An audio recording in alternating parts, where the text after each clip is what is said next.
When I saw this knife online at this price point, I knew I had to have it. That was at least 2 years ago. I purchased it, and like every other folding Gerber knife I've had in memory, something was not right. The action was bad, the blade alignment was way off, there was significant vertical blade play, and I was disappointed. At that time, I knew I had to take it apart, but I had just come off an experience with another nameless knife that I really wanted to like, but after disassembling it a few times, I realized that the lock bar would need to be ground down, and I decided to stop the madness for the moment. Into a drawer the flat iron went, until last week whenever I was organizing my knives and came across it. I decided to give it another chance.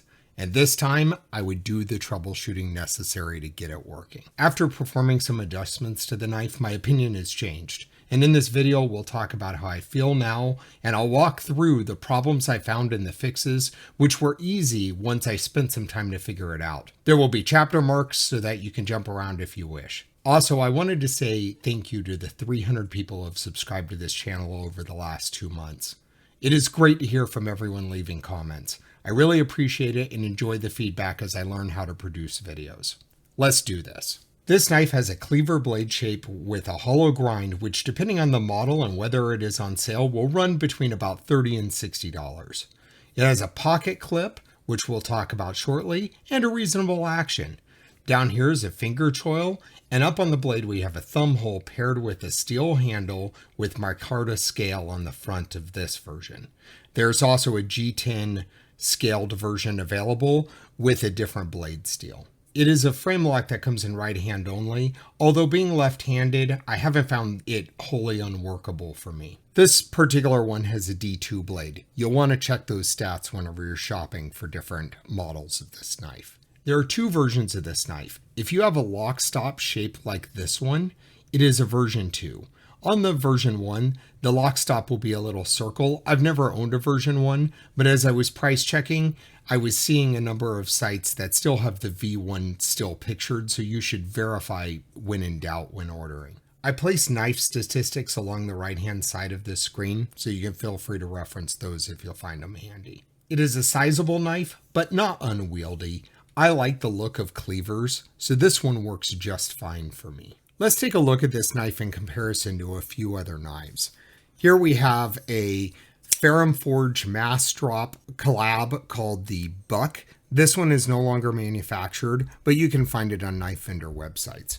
You can see that in this particular case, the Buck is a little bit shorter.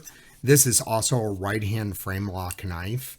I love this knife. I really like the flipper tab on it. It has really great action, but at the same time, it's not manufactured anymore, and it's quite a bit more expensive than this one. Next, we have the Kizer Sheepdog.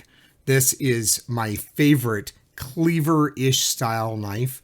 This is called a sheep's foot blade, but for me, you're pretty damn close whenever you start moving between cleavers and sheep foot blades. Let's take a look at this in comparison to the Benchmade 940. The 940 is slightly shorter, but has a very similar thickness.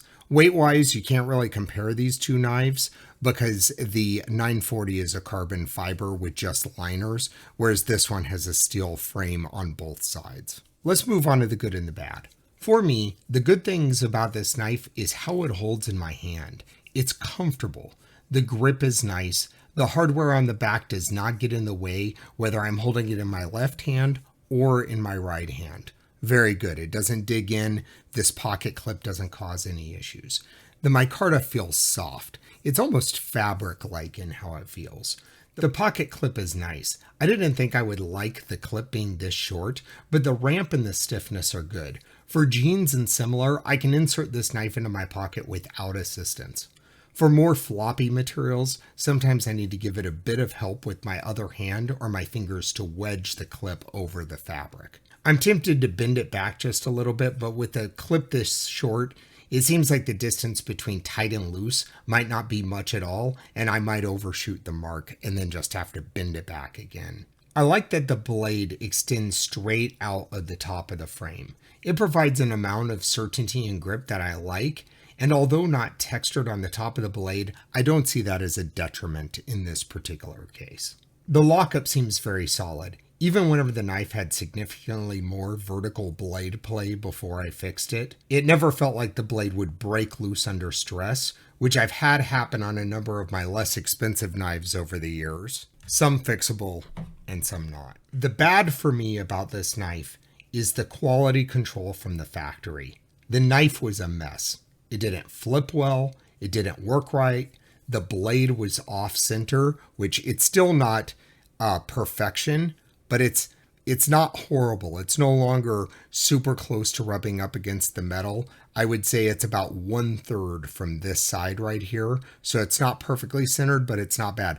I did have it better centered if I tighten the pivot more, but then the action gets even worse. So this is about the right compromise for me, and I'm willing to accept a little bit of being off center. The other bad for me generally is just that this is clearly a sub $50 knife that their stiff competition now really offer great quality at a low price point. And even though this knife is good, it's just not up to the standard that I expect a modern knife, even at $30 or $50, to be quality-wise. The lock bar was too loose from the factory, so there was significant vertical blade play.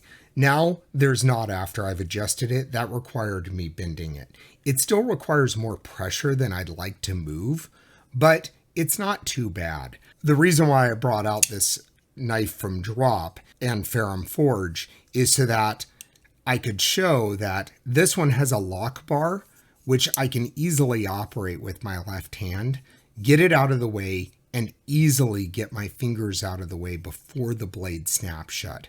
That's an important factor for me.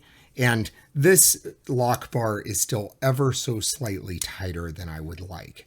It requires just a little bit more effort. I can do it one-handed, but it's not as comfortable or as easy as it could be. I did disassemble the knife and look at this to see if it was the lock bar or the lock stop that was causing it to be so hard to move. And even without the lock stop installed, it still takes significant effort. So it's not the lock stop. Otherwise, I might just remove it entirely if I thought that it would make the frame lock easier to operate. The flip, although manageable, is not as easy as some other knives. You can really feel the weight of the blade as you flip it, like it's pulling the knife along as it flips open. Lots of wrist action required. With the way this one flips, it would have been nice to have a rear flipper tab, which I think would have made it a great knife to deploy, similar to the Sheepdog, which is what I had pulled out earlier, which makes this, which is also a very substantial blade, super easy to deploy. Would I recommend this knife? Yes, I would. If you look at it and say, I love the look of this knife, then yeah, I'd recommend it for the price point, especially on sale. You do have to be aware that you may have to address the same quirks I did. Speaking of that, let's move on. Let's dive into the changes I made to this knife from the factory that took it from being zero to hero for me. First, the pivot is keyed. It only fits in one way fully, although you can easily assemble the knife without it being seated correctly, which is exactly what was causing most of my problems with the knife from the factory.